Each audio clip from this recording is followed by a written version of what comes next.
أعوذ بالله من الشيطان الرجيم. بسم الله الرحمن الرحيم. وإذ أخذنا ميثاقكم ورفعنا فوقكم الطور خذوا ما آتيناكم بقوة واسمعوا. قالوا سمعنا وعصينا وأشربوا في قلوبهم العجل بكفرهم. قل بئس ما يأمركم به إيمانكم إن كنتم مؤمنين. صدق الله العظیم. سورة البقرہ آیت نمبر 93. ترجمہ: وَإِذْ أَخَذْنَا مِيثَاقَكُمْ وَرَفَعْنَا فَوْقَكُمُ الطُّورَ، اور جب ہم نے تم لوگوں سے وعدہ لیا اور کوہ طور کو تم پر اٹھا کھڑا کیا، اور حکم دیا کہ جو کتاب ہم نے تم کو دی ہے اس کو زور سے پکڑو، اور جو تمہیں حکم ہوتا ہے اس کو سنو۔ اور تمہارے بڑے کہنے لگے کہ ہم نے سن لیا، لیکن مانتے نہیں تھے، اور ان کے کفر کے سبب بچھڑا کو ان کے دلوں میں رچ کیا تھا۔ اے پیغمبر ان سے کہہ دو کہ اگر تم مومن ہو تو تمہارا ایمان تم کو بری بات بتاتا ہے۔ وَإِذْ أَخَذْنَا مِيثَاقَكُمْ، بنی اسرائیل کا جو واقعہ ہے وہ چل رہا ہے، ان کے حالات و واقعات آپ سنتے چلے آ رہے ہیں۔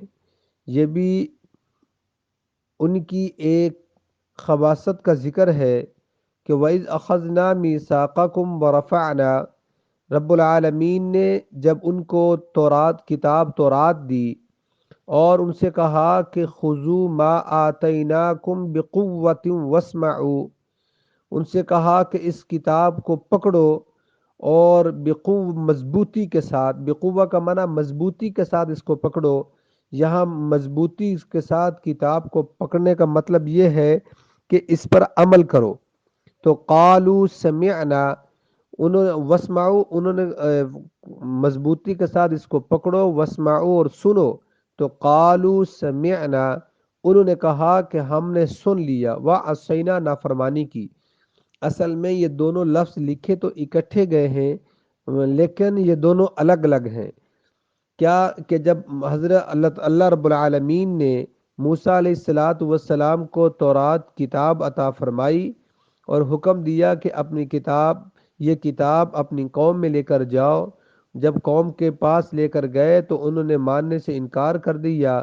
پھر اللہ تعالیٰ نے طور پہاڑ کو ان کے اوپر اٹھا دیا اور اوپر کھڑا کر کے فرمایا بتاؤ مانتے ہو کہ نہیں مانتے؟ اگر تم نہیں مانتے تو میں اس کو تمہارے اوپر ابھی گراتا ہوں۔ تو قالوا سمعنا، انہوں نے کہا کہ ہم نے سن لیا۔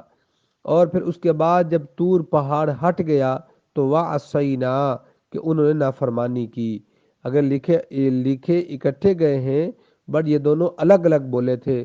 قالوا سمعنا وعصینا وَأُشْرِبُوا فِي قُلُوبِهِمُ الْعِجْلَ بِكُفْرِهِمْ، اور موسیٰ علیہ السلام جب طور پہاڑ پر گئے تو سامری نے ان کو بہلایا اور وہ بچھڑے کی عبادت انہوں نے شروع کر دی تھی، اور وہ جو بچھڑا تھا اس کی عبادت فرمایا ان کو پلا دی گئی ہے ان کے کفر کی وجہ سے، یعنی کہ ان کے دل میں اتنا کفر کیا کہ دل میں رس چکی ہے۔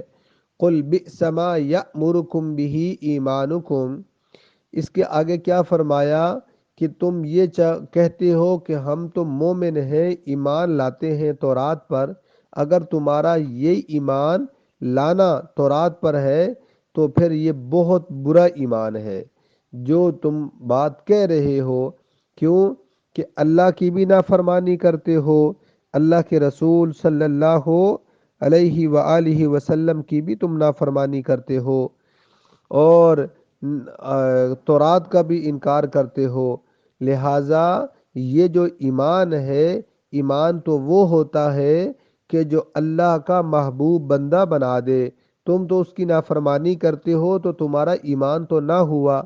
اس لیے آج ہمارے پاس بھی یہ کتاب قرآن موجود ہے، ہمارے پاس نبی کریم صلی اللہ سب کہہ دیا کریں صلی اللہ علیہ وسلم کی تعلیمات موجود ہیں، احادیث کی کتب موجود ہیں، ذخیرہ احادیث موجود ہیں۔ کیا ہم سنتے ہیں اور اس پہ عمل بھی کر رہے ہیں کہ نہیں؟ جیسے خذو ما آتیناکم بقوت واسمعوا، رب العالمین نے فرمایا اس کو قوت کے ساتھ، مضبوطی کے ساتھ اس کو پکڑو۔ کیا ہم بھی قرآن کو مضبوطی کے ساتھ پکڑ رہے ہیں کہ نہیں؟ یعنی قرآن پہ ہم عمل کر رہے ہیں کہ نہیں کر رہے؟ اللہ کے رسول کی باتوں کو اپنا رہے ہیں کہ نہیں اپنا رہے؟ اگر نہیں اپنا رہے تو اپنانے کی کوشش کیجئے، اگر اپنا رہے ہیں، عمل کر رہے ہیں تو اللہ کا شکر ادا کیجئے اور مزید استقامت کی دعا کیجئے۔ اللہ ہم سب کو عمل کرنے کی توفیق عطا فرمائے۔ وآخر دعوانا ان الحمد للہ رب العالمین۔